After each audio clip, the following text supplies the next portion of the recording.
So your new Muslim comes to you and says, how do I now give Islam to my family?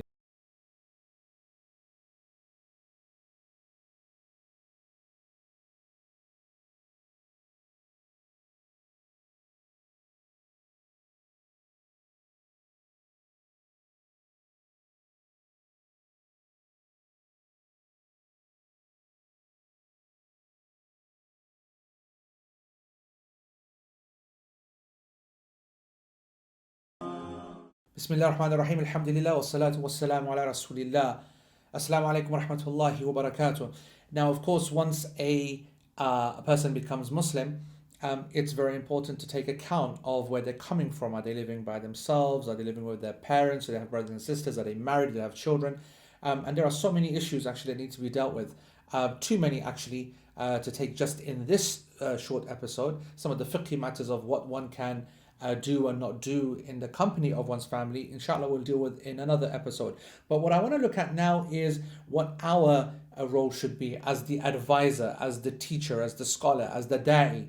When this person seeks advice, what should the nature of this person's first few steps be with respect to their new religion in front of their family? Should it be on the down low, or should it be right in their face, time to be loud and proud about the religion and call everyone to it? You are super happy about what you've got, you want to share it with others, it's understandable. I think the most important lesson, and I think this is the one that you go home with, is that there is no single ruling, there's no single one size fits all. This is a matter in which there is some si'ah. When we say that a matter has si'ah in Arabic, we mean that there's some space in the issue. We can look at a few options and so on. Some people, by their very nature, not feeling very confident about what they're going to go and say and what they're going to do, what the reaction is going to be. They're not too sure, or maybe they have a feeling that it's going to be a bit raw. Now, there are certain cultures which are very, very anti-Muslim, especially in our time now. Much of the wider society is being primed to be Islamophobic, and it can sometimes be very difficult when they're being given one very clear narrative every day in the papers, on the news, on the internet. Then you're going to go and try to give a different one. It's not going to be listened to properly. So some people are not going to feel that confident to be able to go and say to their parents, and I'm Muslim and so on.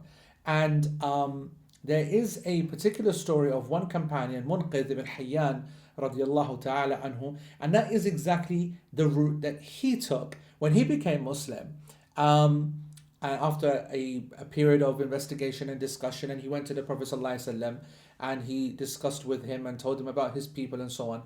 When he went back to his family, he did actually hide his Islam. Katmul Islam, Katmul Islamahu. He made katam, meaning that he kept it on the down low, kind of hid it.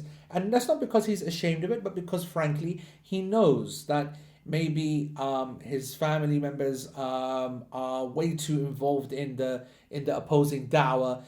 Politically, it's not tenable for them to be able to kind of come straight out and or for him to come straight out and them to hear this news and it be a positive situation.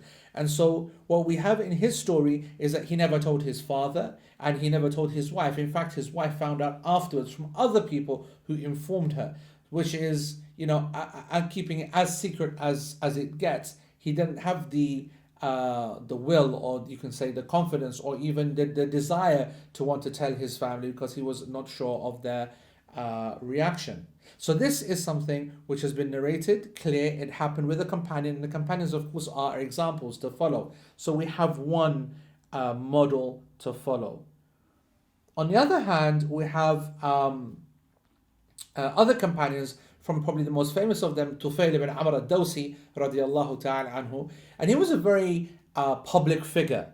Maybe this goes into the psychology of making a decision upon the person who's asking you. You look at their character, you look at their position when you make that decision. Now, Tufail ibn Amr, he was a poet, he was a public figure, very well respected, and so much so that when the Prophet ﷺ started giving his da'wah, the enemies of the Prophet ﷺ, especially from Quraysh, they were very wary that someone who's high public profile like Tufail doesn't get hooked up into the da'wah as well. And so they said, listen, there's this guy, he comes and he talks, and he divides people, he divides the nation, he divides tribes up, he divides between a father and his son, he divides between a husband and his wife, and in actual fact he's got sorcery, he's like a magician.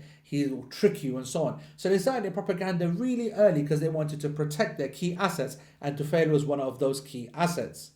So it's very interesting actually how we see with the Prophet ﷺ, how he, from his side, Tufail ibn Amr was just another one of the other people who had not heard the message. Tufail from his side, when he heard all of this, his curiosity was just piqued enough for him to try and find out. And so he actually went to see the Prophet ﷺ, but he was very wary. He even took wool with him, cotton buds, I guess you could say, to plug in his ears, because he wasn't sure whether he's going to be, tricked, or some magic kind of spells are going to be put upon him, just like what the propaganda was saying.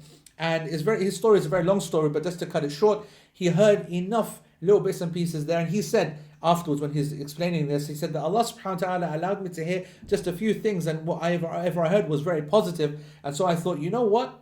Why am I dissing myself? Yeah, you don't think I've got the ability? I'm not some simpleton. I'm a very able, very capable, very a big man in my community. I've got the ability to, if I hear something good, I'll follow it. And if I hear something bad, no one's going to force me. I can just reject it.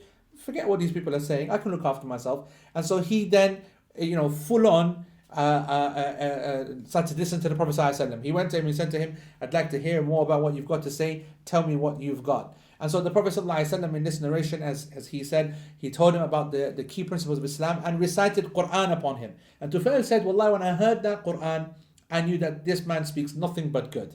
He speaks nothing but good. And anyway, Iman entered his heart and he became Muslim. And what's very interesting, of course, with Tufail, is the exact opposite happened to him than what happened to Munqidh ibn Hayyan, the other companion. He went back home, all right, and he goes to his father. His father comes upon him, and so what's up? And he goes, let me just tell you that I'm on one deen and you're upon another deen, like hardcore, straight up front. And his dad's like, what do you mean you're on your deen and I'm on my deen? Like, whoa. And so he's like, well, I've become Muslim and I follow Muhammad sallallahu alaihi wasallam. And subhanallah, you know what his father said? He says, our deen is the same. Our deen is the same. What do you want me to do?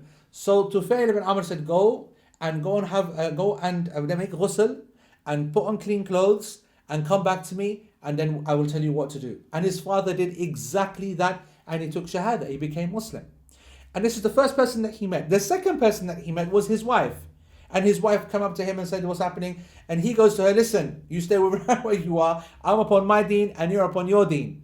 And she's like, whoa, And she actually said, may my mother and my father be ransomed for you. Why are you speaking like that? She was like kind of taken back.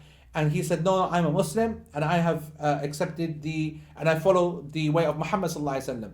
And our deen is different. And she said, no, our deen is one. She was really obviously confident. He was a leader figure, and that's of course one of the wisdoms why we look and focus upon the people who are leaders, because people follow them, people trust them. And so she said, what shall I do? And so he told her to go and wash and become clean, purify herself and her clothes, and come back, and then she became Muslim as well. Why do I give these two stories? I give these two stories to show that different strokes for different folks. There is not one single way when it comes to these matters of ruling which are practical in nature. Islamically speaking, the situation does not change. When it comes to parents, for example, you are obliged to listen to your parents, whether they're Muslim or not, whether they are good to you or not. That's something which comes as a surprise to non-Muslims, just how much emphasis there is upon what we call birrul walidain, obeying the parents. Our parents are to be obeyed unconditionally. Unless they tell you to do something which is haram, like you're not allowed to pray or you have to eat pork or whatever.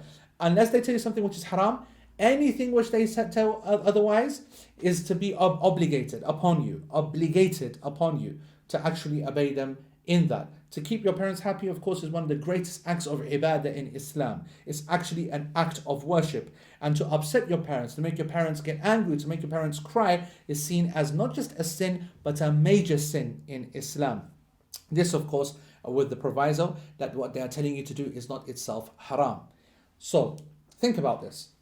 If you have a person who has a relationship with their parents where they are very liberal, they understand people of the earth, they appreciate the kind of the goings and the way that the people change, and for them, they don't have a major problem with the fact that their son or their brother or whatever is going to become Muslim, and maybe they're even open to discussion and so on and so forth, then a person should be encouraged to open up these lines and to bring their people, bring their family into the fold of Islam.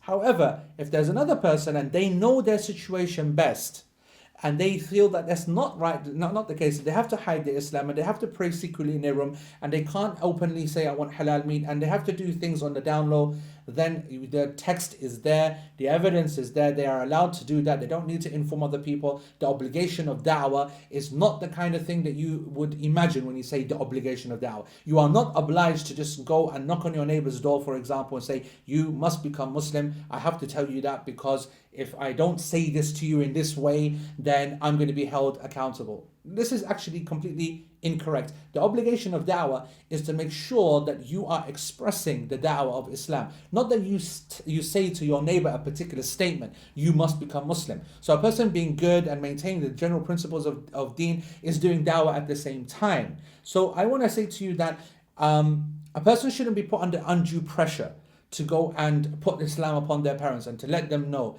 And when you, as the da'i, when you are asked either by your protege, the person that you've been looking after, or any other new Muslim, what actually do I need to go and tell my parents? You say to them, you know best.